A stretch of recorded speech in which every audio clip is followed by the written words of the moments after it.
चलिए शुरुआत करते हैं पश्चिम बंगाल के मुर्शिदाबाद में हुई हिंसा को लेकर। बंगाल का सियासी पारा हाई है। बंगाल में हुई हिंसा पर ममता बनर्जी चौतरफा घिरती नजर आ रही हैं। बंगाल के गवर्नर सीवी आनंद बोस कल मुर्शिदाबाद हिंसा के प्रभावितों से मिले थे। उन्होंने पीड़ितों से सीधे बातचीत भी की। अब वो अपनी रिपोर्ट केंद्र को सौंपेंगे। इसके अलावा एनसीडब्ल्यू की टीम भी पीड़ित महिलाओं से मिली थी, जहां महिलाओं ने रो रो कर उनके सामने अपना दर्द बयां किया था। वुमेन कमीशन ने ये साफ कर दिया है कि ममता बनर्जी को हिंसा की जिम्मेदारी लेनी ही होगी। इसके अलावा एनएचआरसी की टीम भी मामले की पड़ताल कर चुकी है और इसी बीच ममता बनर्जी ने लेटर बम के जरिए आरएसएस पर हमला बोला है। इधर राष्ट्रपति शासन की मांग को लेकर विश्व हिंदू परिषद का जो प्रदर्शन है वो भी लगातार जारी है।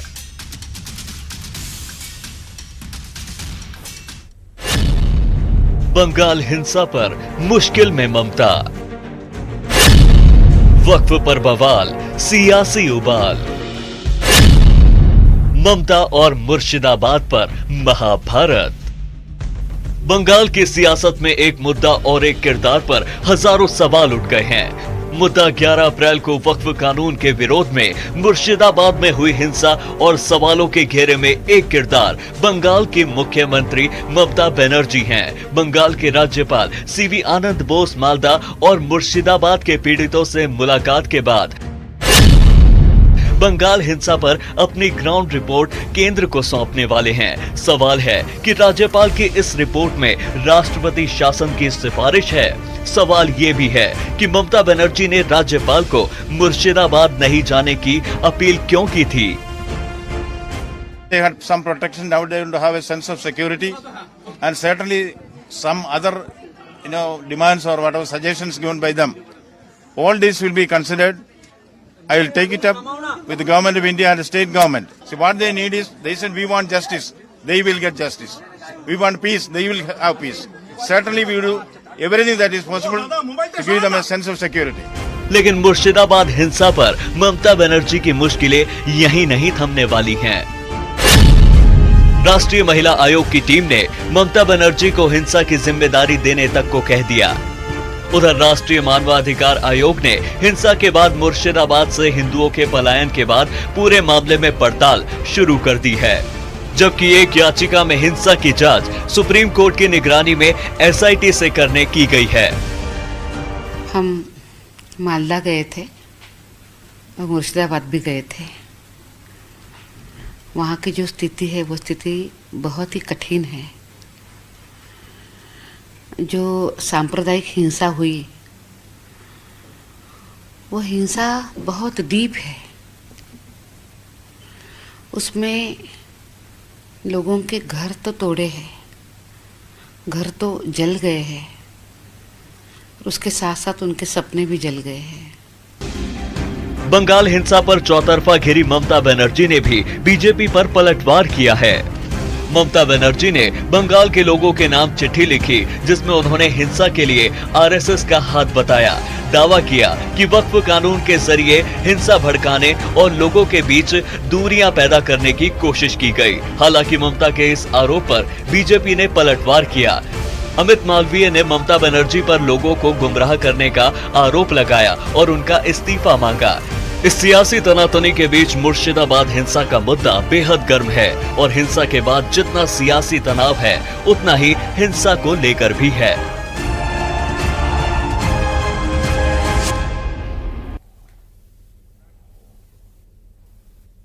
वहीं बीजेपी सांसद निशिकांत दुबे के सुप्रीम कोर्ट और सीजेआई को लेकर दिए बयान से पार्टी ने उनसे किनारा कर लिया है।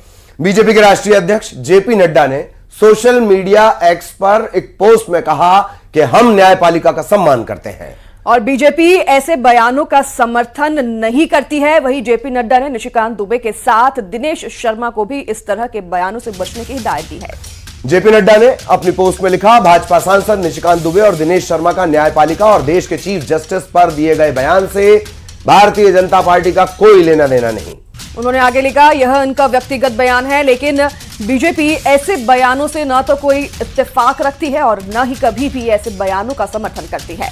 भाजपा इन बयानों को सिरे से खारिज करती है। भारतीय जनता पार्टी ने सदैव ही न्यायपालिका का सम्मान किया है। वहीं वो आगे लिखते हैं कि उनके आदेशों और सुझावों को सहर्ष स्वीकार किया है बीजेपी ने, क्योंकि एक पार्टी के नाते हमारा मानना है, यानी कि उनका मानना है कि सर्वोच्च न्यायालय सहित देश की सभी अदालतें हमारे लोकतंत्र और अभिन्न अंग हैं तथा संविधान के संरक्षण का मजबूत आधार स्तंभ है। मैंने इन दोनों को और सभी को ऐसे बयान ना देने के लिए निर्देशित किया है। कौन लिख रहा है? नड्डा साहब लिख रहे हैं।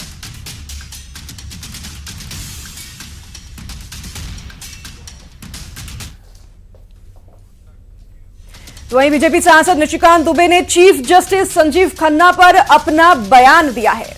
उन्होंने कहा कि देश में छिड़े गृह युद्धों के लिए संजीव खन्ना जिम्मेदार है। बीजेपी नेता निशिकांत दुबे ने शनिवार को आरोप लगाया कि देश में धार्मिक युद्धों को भड़काने के लिए सुप्रीम कोर्ट जिम्मेदार है। इतना ही नहीं, उन्होंने यह भी कहा कि अगर सुप्रीम कोर्ट को कानून बनाना है तो संसद भवन को बंद कर देना चाहिए। सुनिए उनके बयान को। इस देश में जितने गृह युद्ध हो रहे हैं उसके जिम्मेवार केवल यहाँ के chief justice of India Sanjeev Khanna साहब। आप जब राम मंदिर का विषय होता है तो आप राम मंदिर में कहते हो कि कागज दिखाओ, कागज दिखाओ। कृष्ण जन्मभूमि का मामला आएगा मथुरा में तो कहोगे कागज दिखाओ। आप जब शिव की बात होगी, ज्ञानवापी मस्जिद की बात आएगी, कागज दिखाओ। और आज केवल आप मुगलों के आने के बाद जो मस्जिद बने हैं उसके लिए कहते हैं कि आप कागज कहां से दिखाओ। इस देश में धार्मिक युद्ध भड़काने के लिए केवल और केवल सुप्रीम कोर्ट जिम्मेवार है। सुप्रीम कोर्ट का एकमात्र उद्देश्य है show me the face will show you the law. Supreme court अपनी सीमा से बाहर जा रहा है। सुप्रीम कोर्ट की सीमा यह है कि भारत का संविधान जिस कानून को बनाया उस कानून की उसको व्याख्या करनी है, और यदि वो व्याख्या नहीं कर सकती है और सब कुछ के लिए सुप्रीम कोर्ट जाना है तो इस संसद का कोई मतलब नहीं है, विधानसभा का कोई मतलब नहीं है, उसको बंद कर देना चाहिए। तो वहीं इंदौर नगर निगम के नेता प्रतिपक्ष चिंटू चौकसे को पुलिस ने गिरफ्तार कर लिया है। पुलिस उन्हें घर से हीरानगर थाने लाई, जहां प्राथमिक कार्रवाई के बाद एमवाय अस्पताल में उनका मेडिकल हुआ। तो वहीं गिरफ्तारी की जानकारी लगते ही कांग्रेस कार्यकर्ता थाने के बाहर जमा हो गए और जमकर नारेबाजी की।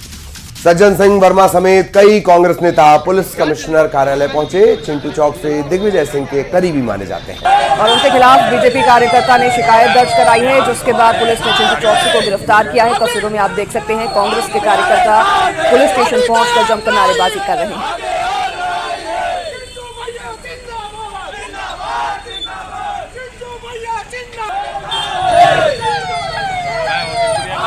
ये अलग अलग तस्वीरें चिंटू चौकसे की गिरफ्तारी से लेकर हालात को काबू में करने के लिए भारी फोर्स तैनात। चारों तस्वीरें में टेलीविजन स्क्रीन पर आप देख रहे हैं गिरफ्तारी के बाद से लेकर कांग्रेस कार्यकर्ताओं के प्रदर्शन तक की।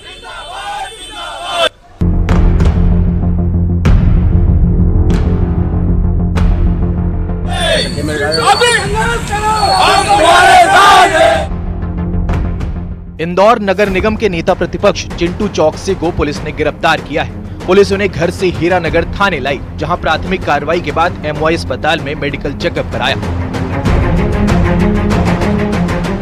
बताया जा रहा है कि उनके वार्ड में शनिवार रात को पानी के टैंकर को लेकर बच्चों में विवाद हो गया था। इसमें बड़े शामिल हो गए, जिसके बाद बीजेपी और कांग्रेस कार्यकर्ताओं के बीच झड़प हो गई। चौकसे को इसी मामले में गिरफ्तार किया गया है। से देर रात में कपिल पाठक की तरफ से प्राथमिकी दर्ज की गई है। प्राथमिकी में बलवा और प्राणघातक हमले की बात आई हुई है। मेडिकल रिपोर्ट भी इस तथ्य की पुष्टि कर रहा है। उस पर से प्राथमिकी दर्ज करके और अब भी जो मूल आरोपी चिंटू चौकसे और एक सुभाष, दो लोगों को गिरफ्तार किया गया है। पाठक के ऊपर, कपिल पाठक के ऊपर हमला किया गया था। परिणाम स्वरूप कपिल पाठक के सिर पे गंभीर चोटें आई थी और जो मेडिकल रिपोर्ट था उसके आधार पर तत्काल 307 दर्ज कर लिया गया था। चिंटू चौकसे दिग्विजय सिंह के करीबी हैं। उनके खिलाफ बीजेपी कार्यकर्ताओं ने शिकायत दर्ज कराई, जिसके बाद पुलिस ने चिंटू चौकसे को गिरफ्तार किया है। गिरफ्तारी की जानकारी लगते ही कांग्रेस कार्यकर्ता थाने के बाहर जमा हो गए और जमकर नारेबाजी की। सज्जन सिंह वर्मा सहित कांग्रेस नेता पुलिस कमिश्नर कार्यालय पहुंचे। भाजपा का षड्यंत्र चल रहा है पूरे देश में, इंदौर में नहीं, कि डरा धमका के कांग्रेस से बीजेपी में ले लो। यदि बड़ा नेता है तो इनकम टैक्स, ईडी, सीबीआई इसके माध्यम से अपनी पार्टी में ले लो। पॉलिटिकल पार्टी का कोई भी व्यक्ति हो तो उसे बेवजह गिरफ्तार कर लिया जाता है, कार्रवाई कड़ी कार्रवाई हो जाती है। और वहीं भारतीय जनता पार्टी से जुड़ा हुआ कोई व्यक्ति अगर बलात्कारी हो, गुंडा हो, बदमाश हो, कोई कार्रवाई नहीं। कांग्रेस प्रदेश अध्यक्ष जीतू पटवारी ने सरकार पर निशाना साधते हुए गिरफ्तारी को असंवैधानिक करार दिया है। वहीं उन्होंने कहा है कि कांग्रेस कार्यकर्ता अत्याचारों से डरने वाले नहीं है। वहीं कांग्रेस के आरोपों पर पलटवार करते हुए बीजेपी ने कहा, किसी भी अपराध में जब कांग्रेस के लोग संलिप्त पाए जाते हैं तो कांग्रेस सरकार को घेरने लगती है। देश में कानून का राज है, कोई भी बच नहीं पाएगा। भारतीय जनता पार्टी का जो लोकतंत्र की हत्या का प्रयास है वो जग जाहिर है। मैं भी बुंदेलखंड के दौरे पे था। कार्यकर्ताओं पर यातनाएं देना बीजेपी के नेताओं का पहला काम बन गया, पहला काम। और पुलिस प्रशासन उस पर बीजेपी के नौकर बन के काम करता है, जिला प्रशासन। ये अपने आप में ये भी संवैधानिक संकट है। चिंटू चोकसे जी को जो 307 लगाई गई है बिल्कुल असंवैधानिक है। देखिए, कांग्रेस को समझ लेना चाहिए कि कानून से बड़ा कोई नहीं। यदि किसी ने अपराध किया है, कानून तोड़ा, तो उस पर कार्रवाई होगी। चाहे वो गांधी परिवार और नेशनल हेराल्ड का मामला हुआ, पूरी कांग्रेस चालू हुई कि गांधी परिवार के खिलाफ चार्जशीट क्यों दाखिल हुई। रॉबर्ट वाड्रा को ईडी पूछताछ के लिए बुलाती तो कांग्रेस चालू हो जाती। अब चिंटू चोकसे के ऊपर कार्रवाई हुई तो कांग्रेस को समझना चाहिए कि यदि उन्होंने कोई अपराध किया होगा, यदि कानून तोड़ा होगा तो उन पर कार्रवाई हुई है। और यदि वो निर्दोष है तो न्यायालय का दरवाजा है ना, न्यायालय जाए अपने आप को निर्दोष साबित करें, किसने रोका। चिंटू चौकसी की गिरफ्तारी पर सियासत गर्मा गई है। कांग्रेस गिरफ्तारी पर सवाल उठा रही है तो बीजेपी कांग्रेस पर निशाना साध रही है। मिथिलेश गुप्ता, न्यूज़ 18, इंदौर।